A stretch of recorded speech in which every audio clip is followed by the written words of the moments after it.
Welcome back to our technical guide for the Nayati Gas Tilting Pan. In this video, we'll show you how to open the front panel to access the internal components, and then we'll do a deep dive into the electrical box to explain the function of each relay. Before we begin, you will need a few tools: a screwdriver, an 8mm wrench, and an adjustable wrench. For your safety, please ensure the gas, water, and main electrical supplies to the unit are all turned off. First, pull off the main thermostat knob. Next, remove the faucet handle. Finally, remove the screws that secure the front panel. When removing the panel, be careful of the wires connected to the back. Pull it away slowly and find a safe place to set it down.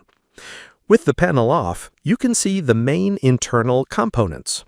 Here is the gas valve assembly, the water inlet piping, the glass window for inspecting the pilot flame, and this is the linear actuator motor that powers the tilting mechanism. Now, let's open the electrical box to see the controls.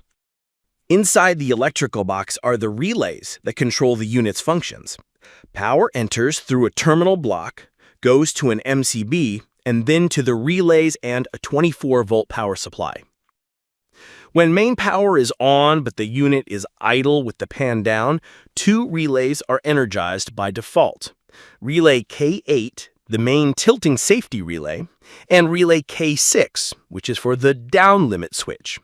When you press the up button, relays K1 and K2 activate to power the motor upwards. As this happens, the standby relays K6 and K8 will turn off.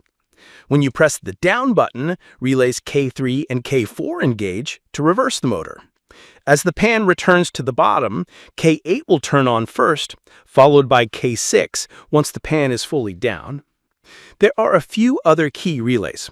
Relay K7 is for the cover switch. It only turns on when the main lid of the pan is closed. And Relay K5 is the max up limit switch, which only activates when the pan reaches its highest possible tilt angle. This brown component is the electronic igniter. It takes a 220-volt input and sends a high-voltage pulse through its cable to the spark plug at the pilot burner, creating the ignition spark. Moving on to the top section, let's identify two more P sensors. The probes for both the main operating thermostat and the safety thermostat are located here. They enter the pan assembly from the bottom and are secured in this holder. You'll also find the cover switch mechanism. It uses this magnet, which is bolted to the main lid, and this corresponding sensor on the unit's frame. When the lid is closed, the magnet activates the switch.